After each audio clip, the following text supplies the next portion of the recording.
As I was lying there, not feeling well, trying to get to sleep, take a nap after lunch, wondering if my gastroparesis test would be positive. If I did a nuclear medicine test to see if I had gastroparesis, would it be positive currently? I mean, can't do it tomorrow, just right now. See, my gut's moving slowly right now. My lunch is not really moving far along. And so, yeah, I mean, gastroparesis. What do those terms mean? Stomach, right? Gastroparesis, paralyzed, not moving. Does it mean your stomach is not moving? Food doesn't move along? No. The definition is just that it has to be delayed for a certain amount. Doesn't mean your stomach's not working. Doesn't mean it's not moving. I mean, if you can't put anything down, we don't say that gastroparesis. Basically, that's small bowel obstruction or something else, right? Gastric outlet obstruction. And that's where the issue with medicine is, specifically with diseases and definitions. There's no quantification. See, we use terms like pneumonia and we treat them like they're all the same. Obviously, they're not all the same. Sometimes you use modifiers like walking pneumonia to mean it's not that serious, but a lot of things are pneumonia. Pneumonia just means an infection in your lung. How does it affect you? Well, some people are deathly ill, some people are fine, right? I mean, think about it. We make fun of people who say, oh, she's very pregnant. You're like, no, pregnancy is just a black and white thing. She's pregnant or she's not. I mean, you mean she's more, you know, on the due date, right? She is 6 months pregnant versus 1 month versus 3 months, right? But most medical terms are not quantified stroke. Everything's a stroke. You've had lots of strokes. You may not even have any side effects. You don't even know about it. We just see it because we did an MRI of your brain. And that's where the difficulty comes in. I think there's a lack of medical advancement because we haven't been quantifying things. I mean, sure, for certain things we do, because otherwise it's useless. It tells us nothing. Like diabetes, everybody has diabetes.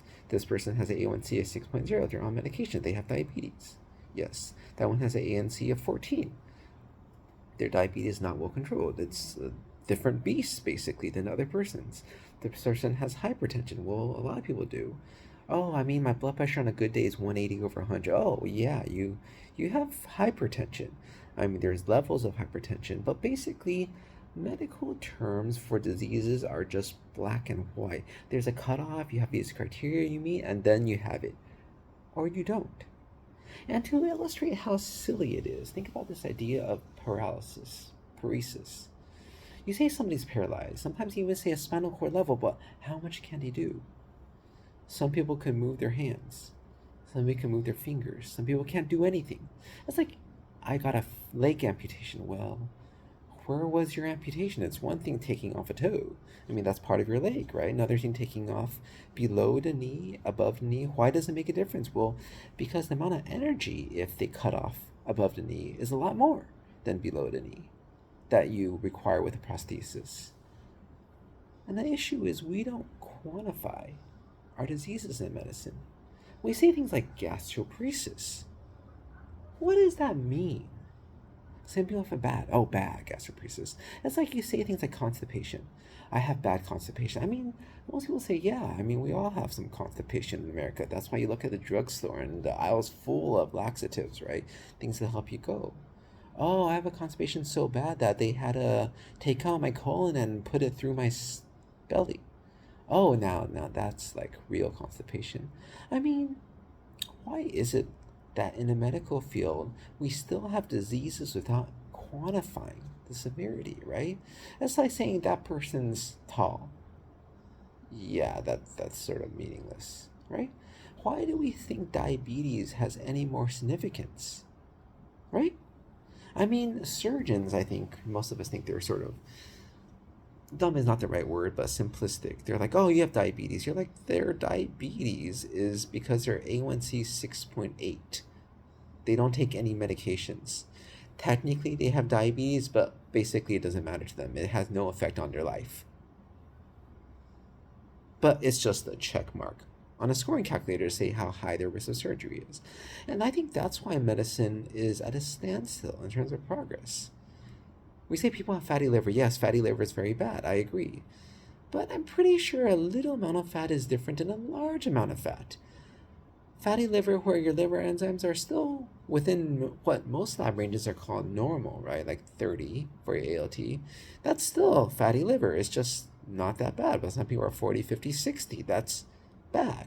You probably could get cirrhosis. The other person, probably not. And I feel, why is it that we have not moved to quantifying things and we still use black and white definitions, right? That's like saying somebody were Asian. Asians, if you're using medical stuff, there's a lot of different types of Asians and they're very different. In terms of cardiac risk, Indians are very high risk. Japanese, not quite the same as Indians, and they're not as high risk, but they're actually still Asians, right? Or say stomach cancer, it's very prevalent in Japan. They screen for it. China as well. South Korea, blah, blah, blah. But India, I don't think it's that common. But they're still Asian. See, it's a term that's meaningless, like thinking that person's a human. Yes, that's very helpful, sir, right? And I think, why is it that we haven't moved to quantifying things, right?